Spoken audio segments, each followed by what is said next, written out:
Are there really ET human hybrids among us?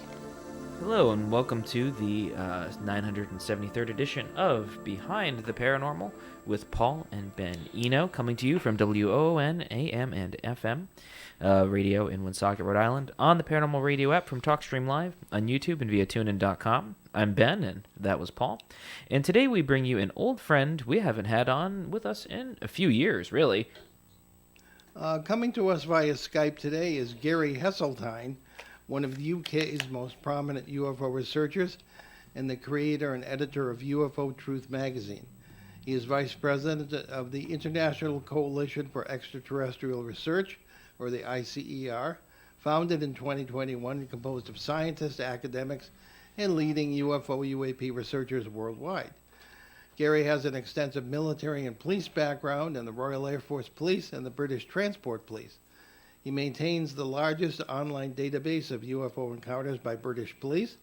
Gary has testified in Washington, D.C. during the Citizens Hearing on UFO Disclosure and is prominent in that global movement. His website, PRUFOS, Prufos, policedatabase.co.uk. So, Gary Hesseltine, welcome back to Behind the Paranormal. It's good to be back. Thank you for inviting me. Oh, well, it's always a pleasure to have you on with us, and especially since it's been a little bit. So I guess we'll just hop right into it because we don't like to mince words, and we like to get right to the meat and potatoes. What is disclosure, and what is your opinion on its validity? It would appear through the legislation that's passed last year and everything that's happened post the New York Times article in 2017 that in my lifetime, this seems to be the closest there has ever been to what we would term a road to a disclosure.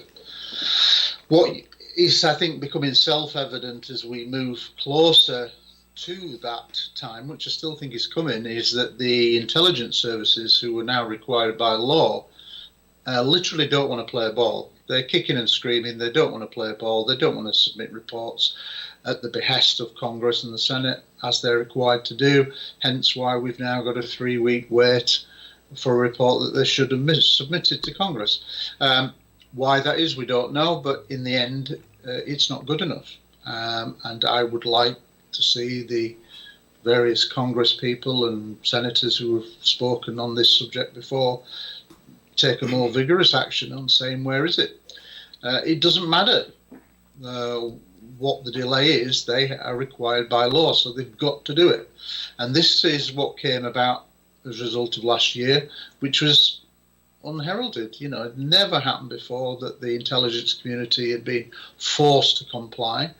I think we're still seeing the remnants of that instruction. They don't want to comply. They want to play it down. They don't really want to give too much information away.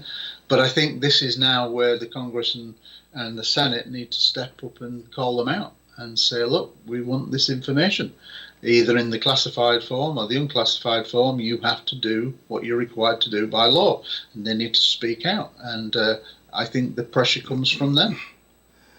All right, we've gone round and round with Steve Bassett on this on several occasions, but there is some doubt in my mind about the validity of any disclosure, you know, the government releasing information that it knows or says it knows about UFOs or UAPs.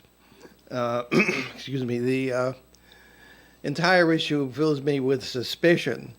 Because seemingly there really is the government. There are competing agencies with rivalries, some of whom may know a great deal, some of whom may know nothing, or the whole kit and caboodle might know next to nothing. And we've always said, along with yourself and other people, that we are the disclosure, the people who are actually researching this. So what say you on, you know, if they, whatever they come out with, which so far has been nothing we don't know already, about the validity of it, the completeness of it, the accuracy of it, and any agendas that the government might have in releasing anything? Whatever happens, even if there was a kind of a disclosure moment, I don't believe that the American government, who've controlled the subject for all these years, are going to be really that transparent. It will be a limited form of disclosure. I don't think, if, for example, Roswell was real, I believe it was, if they did recover a craft in 1947, are we going to ever hear about it? Are we going to see it? Any analysis on it? I think the answer is no. I think that will be buried deep away. They might admit that an event occurred, but I don't think we're ever going to see the best of the secret world. I've often said this, that, you know, only 10% is in the public domain and 90% is in the secret world of governments and intelligence services. Well, if that's the case, then I think it's highly unlikely that we're going to get much more. We might get another 10% from the secret world if they obviously do acknowledge that these things are here, or we're being interacted with by a non-human intelligence, which is what I think most people who followed this subject for a long time would say now. But I think you've got, the reason why I'm optimistic is that you've got people like Gary Nolan, who's obviously Nobel scientist nominated, made some comments in the last few months publicly that were really quite unheralded, in the sense that he's saying that UFOs are real, he'd had experiences himself, that there has been a cover-up. Now, he's working kind of on the inside. I think you've got other scientists. Recently, Eric Weinstein gave an impromptu lecture at the San Marino conference where I was just a month ago. That's unheralded for someone like of his background to suddenly come forward. So I think, you know, you've got people who've come forward over the last 4 or 5 years, like people like Ross Coulthard, who are, you know, award-winning journalist, who suddenly began to look into the subject, having been told to don't basically stay clear of it throughout his career. And then when he has looked at it, he's realized very quickly that there's a lot to this subject, and obviously wrote a very good book. So I think I'm optimistic that the pressure is growing, and obviously there was the legislation passed last year that required the intelligence community to submit reports 6 monthly and twice a year for the classified version and once a year for the unclassified version. Obviously, we've heard a lot this year about so-called whistleblower amendment to hopefully allow for people who've been in the black world, the secret world of intelligence programs, special access programs, to come forward. In the last week or so, I'm hearing things like special access might be an exemption clause, which would kind of defeat the object. But I think the fact that legislation is being passed, that we've had very prominent senators go on the record with things that they've seen in the classified briefing that they've had already, that indicates that it's very hard to put the genie back in the bottle. So whether it's now or in 2 or 3 years' time, I think we are moving to a limited form of disclosure. And I think it will be through this process of elimination. If you remember last year, we were in a 3-horse race, which was US secret tech, foreign tech, or other. Well, if the Americans are to be believed, the US have ruled themselves out. So it's a 2-horse race between foreign tech, China, Russia, and other, which is the nice way that they kind of dump the UFO stroke ET non-human aspect. If we're in a 2-horse race, if you'd have said that 5-10 years ago to any kind of UFO researcher, that in 2022, approaching 2023, we'd be in a 2-horse race with foreign adversary equipment and UFOs, then I think everybody would snap the hand off. So we've come a long way. We just need to get it over the line, and I think what we need is the most prominent people in this subject to really start to kind of get on to the US intelligence community, the Pentagon, etc., to keep the pressure on. This is now the time that you need to be exerting as much pressure as possible, because the intelligence community clearly do not want to play a ball, and we have to do everything we can to try to keep that pressure on. So there was a poll that the Pew Research Group put together that I found really interesting. So between they did a study of overall public trust in government in the United States between 1958 and 2002. So in 1958, roughly, this is just a rough average, 75% of the population of the United States believed that the government was could be trusted at least most of the time in what they were doing. As of 2022, that has dropped about 50%, a little more, 51%, to about 24% of the population believes that the government is right at least most of the time, and can be trusted. I think it's interesting that one of the biggest excuses people give for why they hold off on disclosure is, well, they want to maintain public trust. They want to have control over the knowledge. If they tell people this, then they won't trust them anymore. And it's like, well, nobody trusts them anyway. About half of the population does at this point. Not even half. Not even a quarter. Just shy of a quarter of the population believes that they are, telling the truth, at least most of the time. And I think at this point, it might even be like a PR Hail Mary to say, well, hey, at least we'll tell you about this. How would you respond to that? I think there's, without a shadow of a doubt, there's the trust in governments across the world has gone down. There's probably lots of reasons for that. Certainly one of them for me would be the rise of social media, which I think is, whilst there are many benefits to social media, there are also a lot of bad things about social media, not like the platform it gives people for abuse and things like that.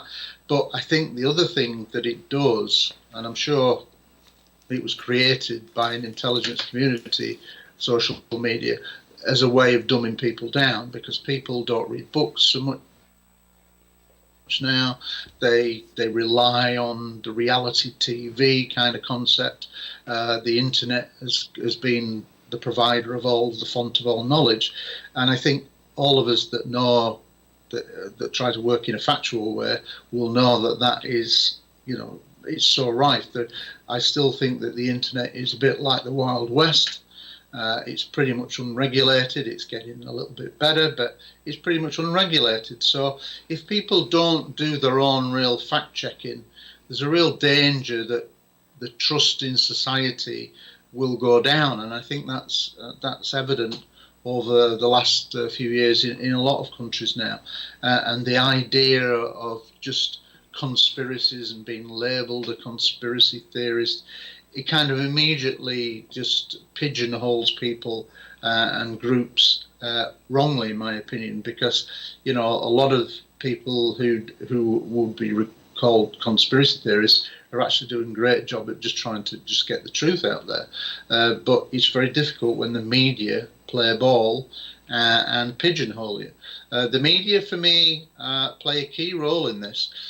If we go back to 2017 and the emergence of the three US Navy videos, that has changed the goalpost.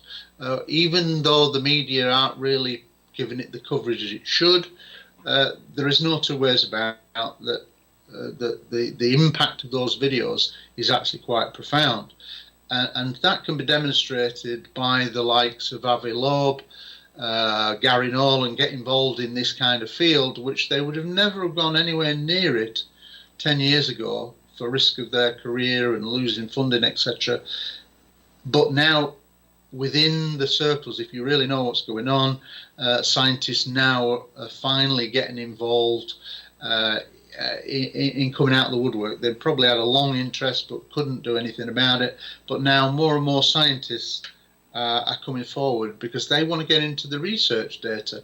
And quite right, we should always approach the scientific method where possible. But what you've got to see is that there is a wealth of data now that's been collected by the US Navy, at least the US Navy, because you hear Graves going on about that the pilot Graves, when he said that virtually every day for 2 years they were taking part in exercises or being witnessed during exercises.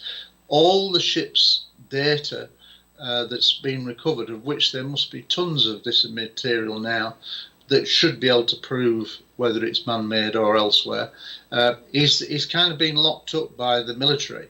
And that should, I think, be disseminated in part to scientists from around the world so that they can do their own studies on it.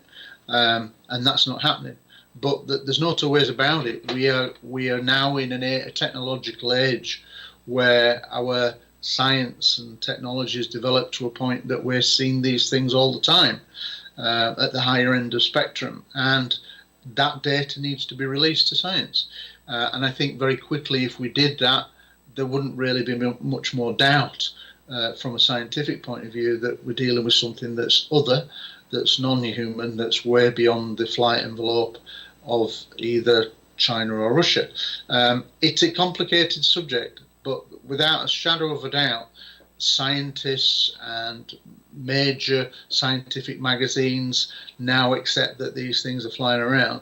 They're just, I think the media need to start to get a grip and start to play ball and put pressure on government officials and the intelligence community in a way that they've not done before. I've always been quite critical of the media because you either look at the media two ways. One, they're either complicit or they were innocently duped. I think the jury's out on that. But for me, at the moment, they're dragging their heels because they know that scientists know that that these things are flying around and exhibiting flight characteristics way beyond what terrestrial aircraft can do.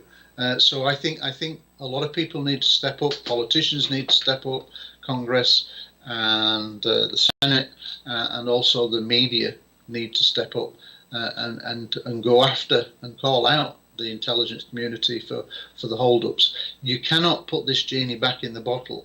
And for me, I liken it, and I've said it many times, I liken it to a dam. And when the 3 videos came out, the New York Times article came out, that was a few bricks from the middle of the dam loosened and falling away. So therefore, greater water pressure is pushing on that central piece of the dam. Well, as more and more bits of video come out, more and more data comes out, more and more of those bricks are coming in. And I've often thought that when disclosure, if a disclosure moment happens, it won't be a slow process. It will actually be a dam busting in one collapse, and then you'll be in for one world in a day where it's a non-disclosure world, and the next day the dam collapses, and you're in a 24/7 news coverage like a terrorist attack. And that's when you know that disclosure has happened. But I think it will be a quick collapse when it happens, but we just need to keep putting the pressure on and chipping away at those bricks in the middle. And then I think we'll get what we seek. We know that there's cover-up. Anybody that's realistically looked at this subject for a long time, followed the best evidence, the best military cases, pilot cases, etc., will know it's overwhelming, that there's a real cover-up.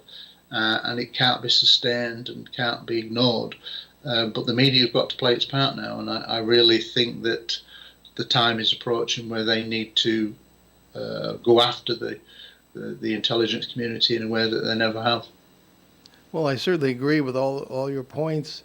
The notion that social media has dumbed down by design or intention especially vast segments of the population, I think, is a point well taken. Also, the notion of a conspiracy, I laugh at that because one of the facts of history is that history is full of conspiracies. The assassination of Julius Caesar all the way up to Hitler and Stalin, all the way up through some modern events, you might say. So when people shake their heads and laugh at conspiracy theories, it might be something they shouldn't do.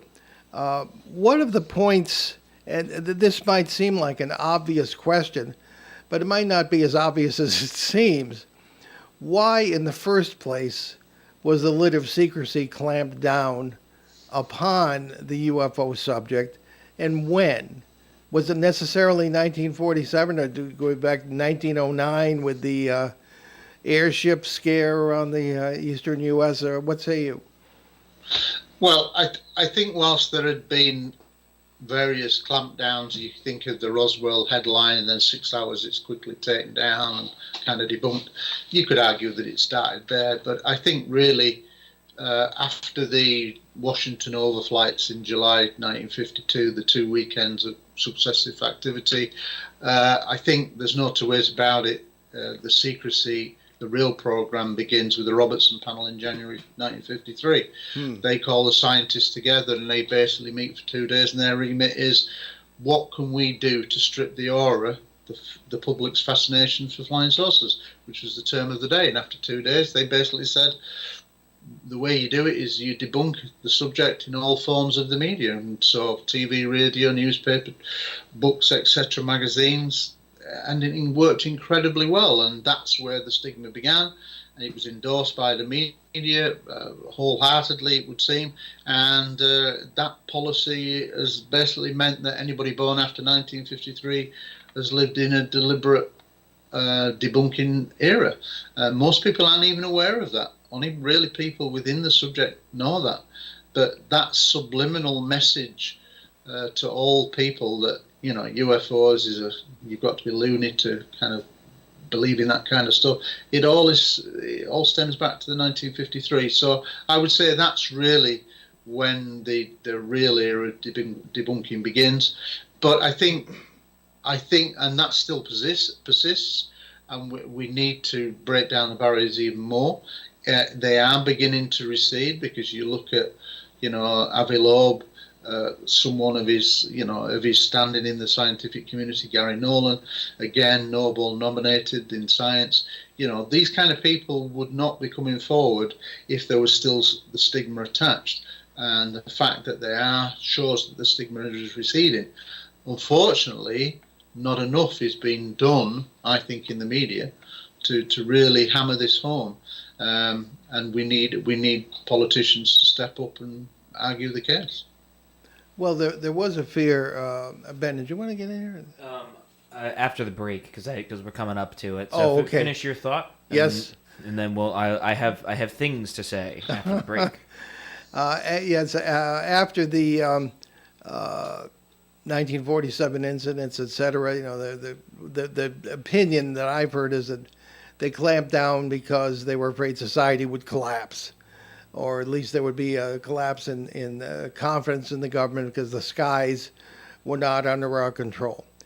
But moving up to today, where we've all grown up with Star Trek and Star Wars and Planet of the Apes, you'd think that people would be more willing to accept that. Do you think there still is a fear that society might unravel even now if these life forms were known to be not necessarily way the heck out there someplace, but visiting us, and maybe if the multiverse theories are true, right next to us all the time? Do you think that's a factor in the thing still being kept secret? I think because we talk about the 90% secret world, it is entirely possible that the secret world knows things that they deem are too scary for us to know. I do accept that that is a real possibility as one of the reasons why there isn't a disclosure. However, my thoughts on that is that surely if these things have been around since the late 40s, had they have had a bad intent towards the human race, then surely they would have done something about it. They would seem to be in the main benign. So I think, whereas, you know, when they did the Brookings Institute report and they thought the world would collapse, economics turmoil, and religious turmoil, I think the world has moved on a great deal, as you've just intimated. And I think now, most people would be pretty accepting of the fact that there's likely to be life. And I think that step from, well, there is life out there, and it's actually coming here and interacting with us in some format, would be more accessible. However, there is a proportion of society, and this is one of the reasons why I got involved with ISA, the International Coalition for Extraterrestrial Research, is that our byline is preparing for contact. And what we mean by that is the world is pretty much totally underprepared. Whilst we talk about, you know, a lot of people know of the subject, I would argue that 95% of the world are really oblivious to the main facts about the best cases on UFOs and the reality of the best cases of UFOs. And so that's a big part of the population who are going to be stunned. Now, people are still going to go to work if it happened tomorrow, but a proportion, I think somewhere between 15-20% of the population will feel vulnerable to an attack, will psychologically struggle, and it might lead to a lot of mental health crisis, not too dissimilar to the lockdowns caused by COVID. Nobody anticipated that lockdowns would create this huge wave of mental health, which is still ongoing, because we weren't used to being told to stay in. Well, I think a proportion, 15-20% of the public, are totally likely to react badly to be told that UFOs are real, and in a sense they're here and they're far superior to what we've got, so technically rendering us vulnerable. So I think that's another aspect, but I don't think the society will collapse. I think we just have to progress and just accept that we're a small cog in a big wheel, whereas we thought for a long time mankind was arrogant that we're the big cog in one wheel. Well, there we are. You're listening to Behind the Paranormal with Paul and Ben Eno on WOON 1240 AM and 99.5 FM in New England's beautiful Blackstone River Valley. And we'll be right back with our great guest, Gary Hasseltine, so stay with us. Hi, everybody. This is Dave Richards. Among the items we'll put up for bid on the Monday Milk Fund radio auction are a Pro 4 tactical LED lantern with red emergency flasher from Pepin Lumber, a battery-operated 2-in-1 hair trimmer, an oversized Stars and Stripes beach towel, plus gift cards from Dunkin' Donuts, McDonald's, Wright's Farm Restaurant, and Little General Stores. That's just a sample of what we have for you. So join me, Joe Callahan, and our special guest auctioneer, State Representative Steve Casey, for all the fun from 4 to 5 Monday here on ON Radio. ON Radio. Local and live at 99.5 FM. And welcome back to Behind the Paranormal on WOON AM and FM radio. And let's get back to our discussion with Gary Hasseltine. Ben, you had things to say. I do. And I'm going to preface this thought by saying I'm going to be speaking in a way that I need to kind of give a little background first. So I'm going to talk about mythology, but not in the sense of it's not real, it's dumb stories to explain lightning. The idea is that mythology is a story that we participate in. And we are all participating in a story in one way or another. You know, a lot of people will talk about this nebulous thing called the narrative. They are controlling the narrative. And we like to think of that as, oh, well, they're just, making reality their own. And in a sense, they are. And George Orwell kind of called it out when he said, essentially, when you control the language, you control the truth. And when you control the language, you can control the masses. So when one has control over the language, you can control reality. Because effectively, there's 4 ways that humans order reality. Music, art, ritual, and language are sort of the ways that we interpret and order reality. So when we change the language, we change how we view reality and how we interact with it and order it. And so there's this idea that I came across in an article I read a while ago, and it was very fascinating. It was by this guy named Paul Kingsnorth, and he talked about this nebulous thing called the machine. And the machine is sort of this metaphysical idea, but also a literal thing, maybe, that we've sort of created over the last sort of 100 or so years of us kind of exerting our will onto our world around us, which really got sort of, pumped up during the Enlightenment. And the idea of this machine is essentially we try to control the world around us, and we build up this thing, and then we try to give it power in a way to sort of control the world around us, and the main artifacts of which would be smartphones or any sort of major technological thing. And there's this growing sense that we're kind of losing control of it, that it's sort of gaining sort of a mind of its own, and over time we've said about these events, And there's this growing sense of discomfort, unease, and especially since COVID really hit. I don't know about either of you, but as the time has gone on, it feels like there's something really big happening that we have absolutely no control over whatsoever. And it almost feels like the summer of 1911 before World War I started. And in a sense, this idea of this quote-unquote machine, it's almost as if there's nothing that can be done to stop whatever is happening, no matter what anybody does. And there's this idea that's changed, and a really good example of it is there was a book that came out called Ready Player One, and it was basically a goofy little story about this dystopian future in which, you know, there's sort of this virtual reality that everybody, you know, kind of goes into to escape their daily life. And instead of, you know, the Matrix, where you have to destroy the Matrix to get out of it, and you know, there's no way to control any of it, the idea shifted from the Matrix bad to, well, if one individual controls it, then we're all good. And especially if they're perfect and altruistic and whatever. But, you know, that's never the case. So the point of this is there are all these things that are entirely out of almost anybody's control. If this sort of thing, machine, if you will, is just sort of chugging along and disregarding all of this, I wonder. It comes back. I'm going to relate this back to the media, because they parrot this sort of idea of something that it comes to the end of a goal that we have no idea what the goal is, except for power. That's really the only thing is power. And if we say, okay, well, hey, media, I would like you to go out and really put a lot of pressure on the intelligence community and the government, you know, what do they gain? What is the overall power gain out of it? Nothing. You know, there's no political power to be gained. There's no money to be gained. There might be money, but, you know, overall, there's nothing to be gained from any of this. You know, it's ultimately, you know, it would help the people.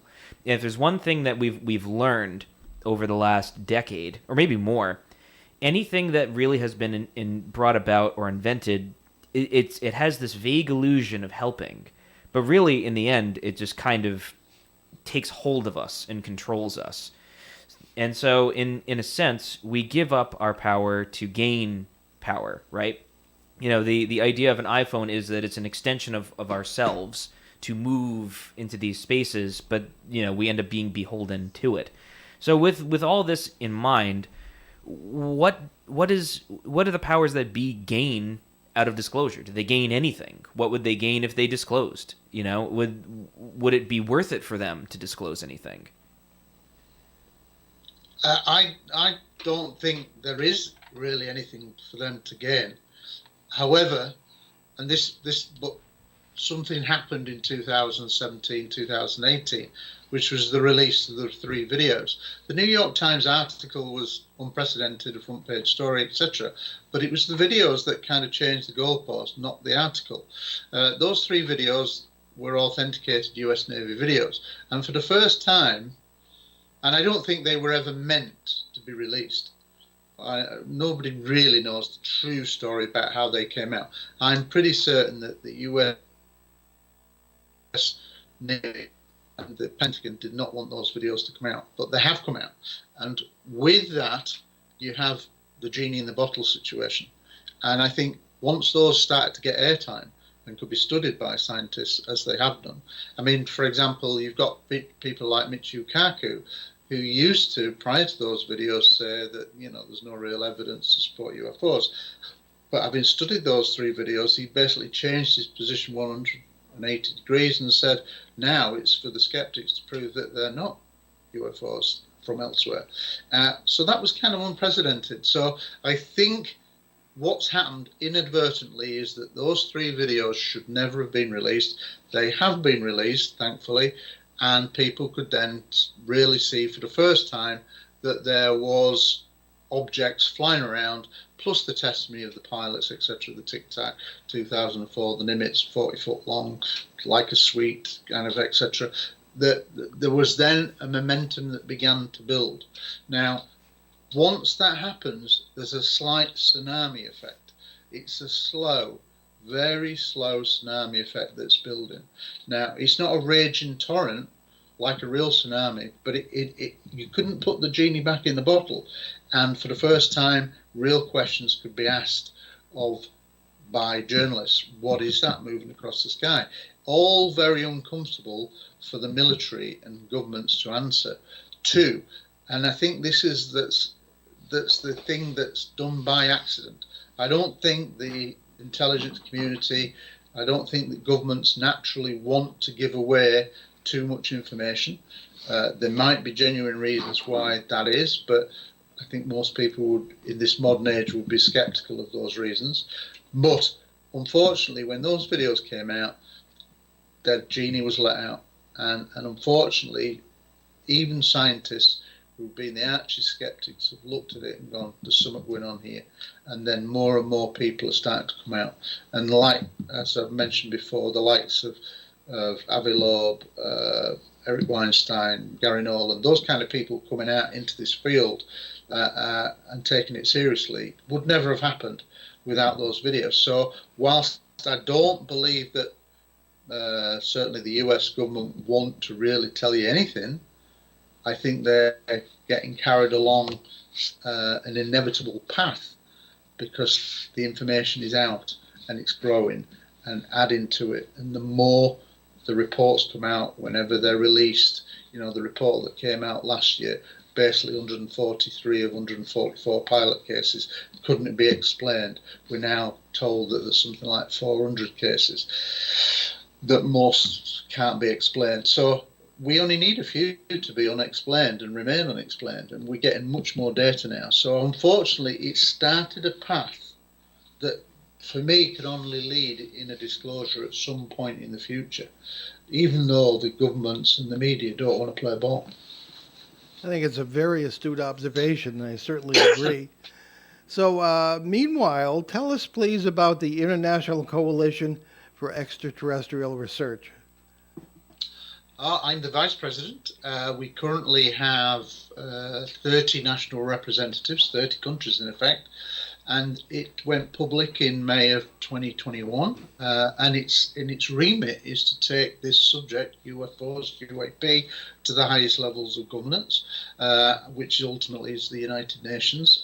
To that end, last year I was with the group that met with the Culture Minister of San Marino, which is a small republic, only 30,000 people, but it's actually one of the oldest republics in the world, if not the oldest, that's landlocked by Italy. And there's been a long association there between the government of San Marino and the local UFO group, which is called CUN, Central Ufologico Nazionale. So they basically have had a good rapport, set up conferences, and the reason why we submitted papers for an operation called Operation Titan was that we wanted to go to the UN.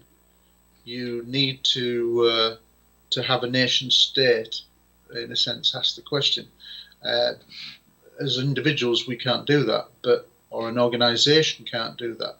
However, if a country adopts the position, they can ask questions at the UN. So we submitted Operation Titan, which was basically to say we would like you to go to the UN and ask that San Marino becomes the official home of serious research of the UFO UAP phenomena, with the UN finance conferences held. So people talk about it in the sense of the Geneva Convention for the Second World War, about treatment of prisoners. Well, we kind of look at it as the San Marino conference. This would be the home of ufology, as it were.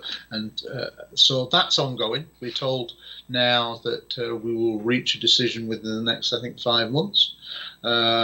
We know that behind the scenes, some very prominent high-level people from around the world who are in the know have either spoken to or contacted the San Marino government. So we know that behind the scenes maybe this is the time. ISA itself is comprised of scientists, academics, and UFO researchers from around the world. historically, the UFO community has been very poor at creating any kind of international movement towards a political end. Now, that's not to say that we're political in terms of a bias, but in a sense, they've never been able to organise properly to exert any real pressure. The best example would have been during the time of Major Donald Keyhoe with NICAP in the 50s and 60s, and that was a powerful body, but that was American-led. We acknowledge that this is a worldwide issue. The UFO issue is not American, it's not American-centric, it's worldwide. Every country has UFO sightings, UAP issues.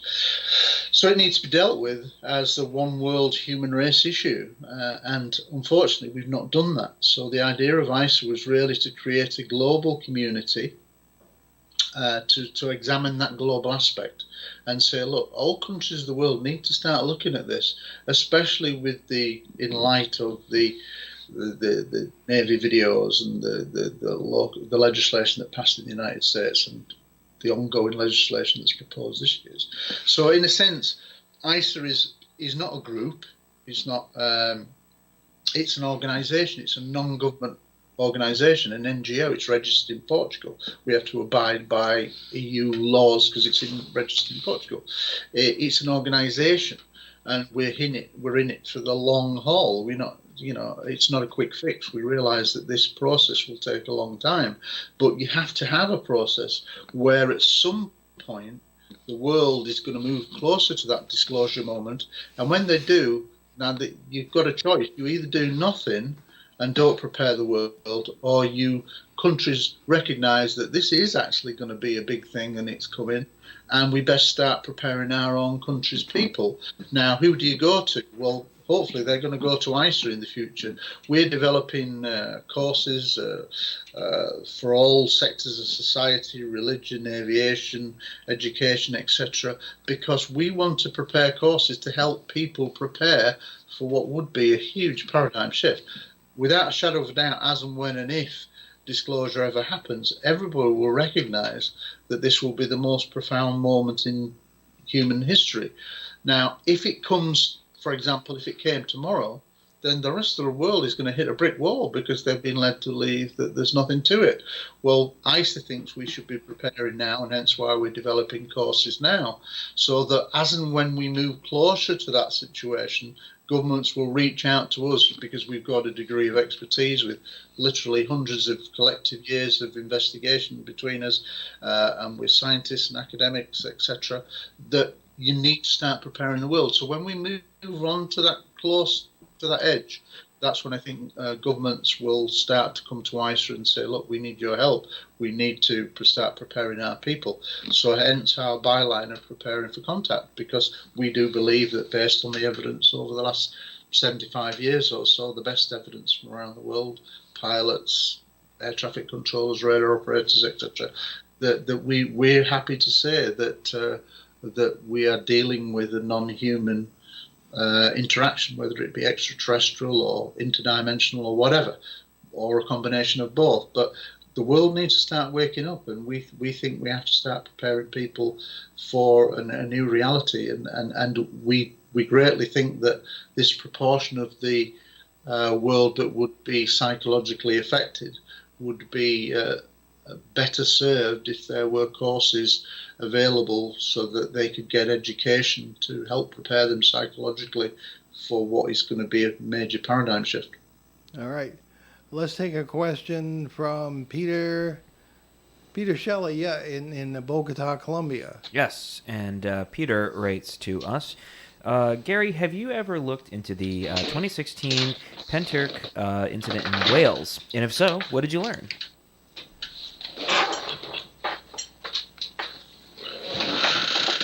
Okay. Did you hear the question, Gary? Oh, Uh-oh. Well, we can hear him. we can. Yeah, I can hear you now. Oh, okay. I think the lead had come out.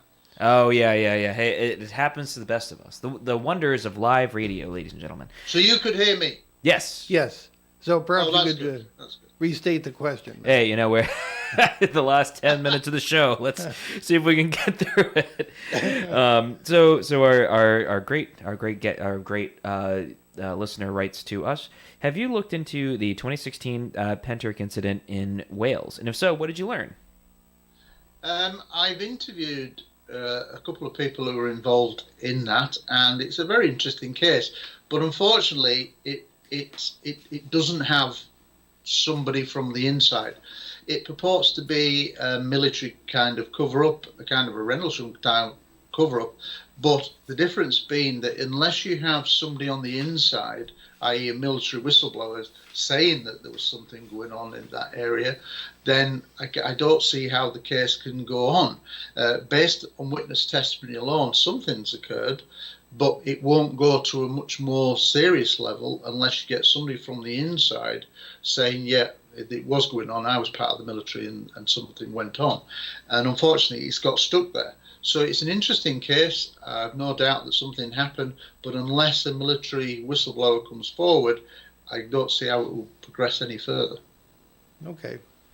A pet gripe of mine, Gary, is to shift gears here a little, is that there are some fine organizations out there, including ICER, as you described it so well, and I don't think that they talk to each other. Ben and I are involved in the Consciousness and Contact Research Institute, which is pretty global, and we're among the few who don't have PhDs. I'm involved in the Experience and Resource Team of the Mutual UFO Network, or MUFON, which is global. You know, I'm not very important in any of those, but the groups, I find, don't have enough of a dialogue going on. Will there be an effort by ICER to reach out to other groups and perhaps to contactees who write books claiming that they know all about the ETs and all that? Where do you go from here? Well, it's an interesting question. We do have meetings behind the scenes, as it were. ICER has an executive council, so we do meet with. We have had discussions with diplomats from other countries, private discussions. We've had various meetings with certain former US officials and things like that. So we are open to discuss things with other groups, but what you've got to understand is we're not a group. We're not we're an organization. So in a sense, you've got people like SKU, Scientific Research Group, that are doing great work. But that's not what we're doing. They're doing scientific research in that sense, which is great. We're just a different organization doing this as more of a global educational option. But we're certainly open to talk to anybody. And what I can say is from the experience point of view, that several of our researchers are experiencers themselves, and they are in contact with the kind of groups that you mentioned. So yeah, no, we're open to that. And actually, I think in October of 2021, we put out a statement as an organisation, World Global organisation, saying, look, based on the collective research of the abduction, for want of a better word, field, that we believe that there is a level of ongoing contact with a non-human intelligence. So we put that out there. We nailed our colours to the mast. It was a controversial statement potentially to put out, but we said no, we think the evidence is there across the world with like-minded stories from all continents that says that something is going on. There is a level of interaction going on. It may not be the government-to-government contact that's going on, but how would we know that anyway? Because we wouldn't have the need to know.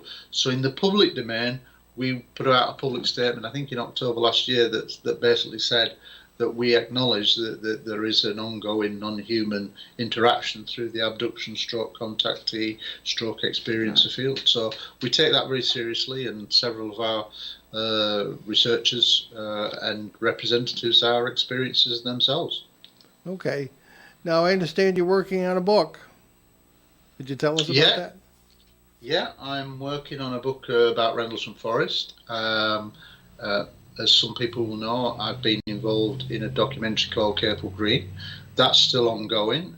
When that was first envisaged. It was envisaged to be a year, 18-month process. Gradually, as the scope of the film changed to take all of Rendlesham in, we ended up with over 60, 70 hours of material, special effects, recreations, and all that kind of stuff. Now, unfortunately, I'm not the editor. I'm obviously the lead researcher, so that the editing to a cinema level, which is what we intended to do with it, is down to the director Dion Johnson. So that's his remit. So in a sense, he's on with that now, and it's still in post-production. Now, that's now just over 5 years, and that's way beyond the remit or scope that any of us thought. Now, here's the dilemma for me, is that a couple of years ago, when I realised that I'd accumulated lots of new testimony, lots of new information I think should be in the public domain, or facts old and new that should be brought to the public domain and put in context like they never have done before about the Rendlesham case, I began to think, well, this was never going to fit in the film anyway, because there's literally so much new material. You can only put so amount of time into a 2.5 hour film. So I came up with the idea of writing a book. Now, my sincere aim all along is to bring out the book after the film's release, but the film's release is still not certain yet. I believe it's scheduled for maybe the spring, summer of 2023. However, the problem I've got is that I'm sat on vital military interviews with witnesses that I think have got a lot to say about this case that's new, that are now over 2 years old. Now, I don't think that's a good thing in the public domain to do that, to hang on to it for all that time, and with no certain date release. I've worked on the book, and basically when the book is finished, I'll put it out there. If it's before or after the film, we'll see. But basically, I think there's a lot of new information, and I think what I've concluded over the period of this 2.5 years of writing the book is that the Rendlesham Forest narrative has been basically controlled for the last 25, 26 years by just 4 people. And that needs to be rewritten, and it doesn't encourage new witnesses to come forward. And a lot of new material will come forward that will suggest a lot of things are not quite right with Rendlesham. There's not to doubt that the original people were involved and had things, but I would suggest that there are maybe a lot more things that happened there that have come to my notice through interviews that are not publicised and should have been publicised many years ago. And the new testimony I've got will present, I think, a totally new narrative on the case. So that's basically what's coming. Okay, well, we'll look forward to that. Gary, you're always one of our favorite guests, and we'll be in touch off the air. And thank you for being with us today. It's always a pleasure. Thank you very much for inviting me. Okay, Ben, take us away with announcements, if you would, please. Sure thing. So you can look for us at the New England Parafest in Kittery, Maine. That's on April 22nd and 23rd, 2023. That event will kick off the week before that on this show on April 16th, when the event headliners will appear with us as a roundtable. We'll also be at the Para Expo 2023 aboard the USS Salem at Quincy, Massachusetts, May 19th to 21st. We'll be among the speakers and will broadcast live from the ship, we hope, on Sunday, May 21st. Aha, broadcasting challenges await. Indeed. And other events 2023 for which we or I will be present: the Exeter UFO Festival in September and the Arizona Dowsers Conference in October. And you can visit our show website, BehindTheParanormal.com, where you can find over 1,100 hours of our regular shows and special broadcasts since 2008 from CBS Radio, Achieve Radio, and here on WOON AM and FM. You can also hear many of these broadcasts on the major podcast platforms, including iTunes, Apple Podcasts, and YouTube, as well as Spotify. And download our show app. It's free at BehindTheParanormal.com. We also have a charity page there. We encourage you to visit that. A number of charities whose organizers we know personally and can vouch for are there. So what's in the freezer for next week, Ben? Well, we have Thawing in the Microwave. It's on December 4th. Jeez, we're already in December. We welcome back our friend, Reverend Michael Carter from the History Channel's Ancient Aliens to talk about the mystery of the obelisks. That'll be the long and the short of it. We leave you today with something different from our usual thought-provoking quote. Now for something completely different. Yes. Why couldn't the astronaut book a room on the moon? Why not? Why? Because it was full. First time we've ended the show with a joke. But in any case, we'll be back next week, as Ben said, with Reverend Michael Carter, who is visible on Ancient Aliens, and I'm Paul Eno. And I'm Ben Eno. And thanks for joining us on our great cosmic journey, and we shall see you next time on Behind the Paranormal. Return to this radio frequency 167 hours from now for another edition of Behind the Paranormal with Paul and Ben Eno.